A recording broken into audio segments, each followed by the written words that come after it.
Assalamualaikum warahmatullahi wabarakatuh. Bismillahirrahmanirrahim. Alhamdulillahi rabbil alamin. Wassalatu wassalamu ala ashrafil anbiya'i wal mursalin. Sayyidina wa maulana Muhammadin. Wa ala alihi wa sahbihi ajma'in. Amma ba'd. Bersama-sama kita bersyukur kepada Allah Subhanahu wa ta'ala. Alhamdulillah, sampai saat ini, di waktu yang mulia ini dan dimuliakan oleh Allah Subhanahu wa ta'ala ini, kita masih dikaruniai oleh Allah Subhanahu wa ta'ala kesempatan untuk bertatap muka bersama. Salawat dan salam tidak lupa kita kirimkan kepada junjungan kita, Nabi kita, pemberi syafaat kepada kita, Nabi besar Muhammad sallallahu alaihi wasallam. Mudah-mudahan dengan senantiasa kita bersalawat kepada Nabi Muhammad sallallahu alaihi wasallam, di dunia ini kita mendapatkan rahmat dari Allah Subhanahu wa taala, serta di akhirat kelak kita mendapatkan syafaatnya. Amin ya rabbal alamin. Melanjutkan pengajian kita yang kita baca daripada Tafsirul Quran Risalah Nur karya Imam Badi'uz Zaman Sa'id Nursi radhiyallahu an, yakni tentang hikmah besar puasa di mana Allah Subhanahu wa taala wajibkan kepada kita. A'udzubillahi minasyaitonir rajim. Bismillahirrahmanirrahim. Syahrul Ramadan alladzi unzila fihi al-Qur'anu hudan lin-nasi wa bayyinatin minal huda wal furqan. Yang artinya, bulan suci Ramadan adalah bulan di dalamnya Allah Subhanahu wa taala turunkan Al-Qur'an sebagai petunjuk atau pedoman bagi kita manusia, serta sebagai penjelasan tentang petunjuk-petunjuk tadi, serta pembeda antara jalan yang benar dan jalan yang salah. Al-Qur'an ayat 185. Hadirin yang dimuliakan oleh Allah Subhanahu wa taala, melanjutkan daripada hikmah besar yang keenam.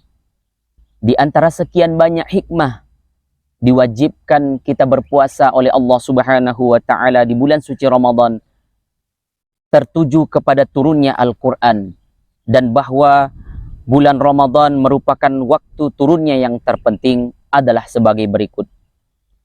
Karena Al-Quran telah turun pada bulan Ramadan yang penuh berkah, maka jiwa kita manusia harus bersih dari berbagai keinginan hina dan jauh dari berbagai perkara buruk, guna bersiap-siap menyambut kalam samawi tersebut dengan baik, yaitu dengan menghadirkan hati pada saat turunnya di bulan ini, serta kondisi kita saat ini yang sedang berpuasa seolah-olah menyerupai keadaan malaikat dengan tidak makan dan tidak minum.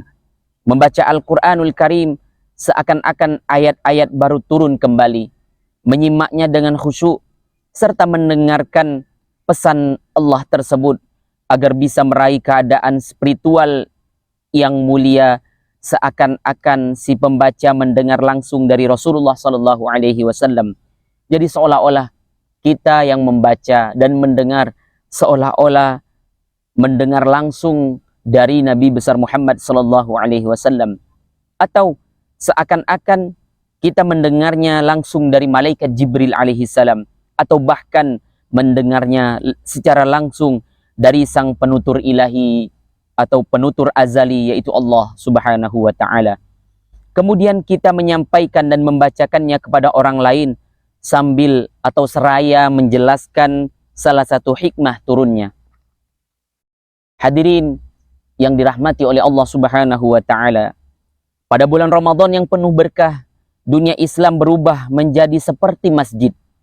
Ia sungguh merupakan masjid besar yang setiap sudutnya bergemuruh oleh jutaan penghafal Al-Quran. Mereka membacakan firman Allah tersebut dan memperdengarkannya kepada seluruh penduduk bumi. Dengan sangat indah dan terang, bulan Ramadan memperlihatkan kebenaran ayat yang berbunyi, A'udzubillahi minasyaitonirrajim, Syahrul Ramadan alladzi unzila fihi al-Qur'an hudan lin-nasi wa bayyinatin minal huda wal furqan.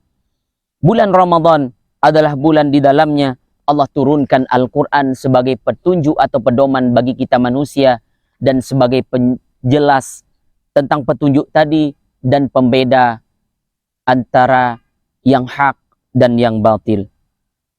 Hal itu menegaskan bahwa bulan Ramadan benar-benar merupakan bulan Al-Quran. Adapun kelompok lain dari jamaah yang besar tersebut, ada yang mendengar para penghafal Al-Quran dengan penuh khusyuk, dan ada pula yang membaca ayat-ayat Al-Quran untuk dirinya sendiri.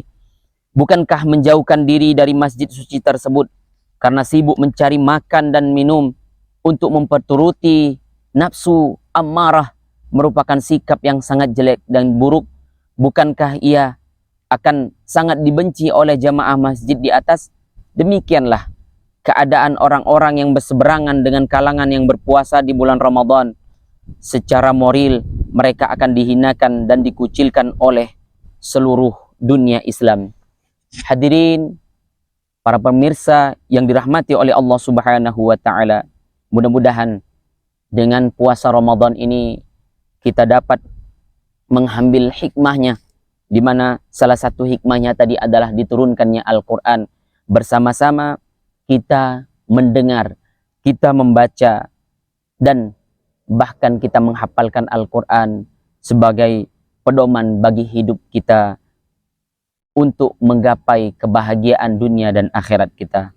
Demikian, wassalamualaikum warahmatullahi wabarakatuh.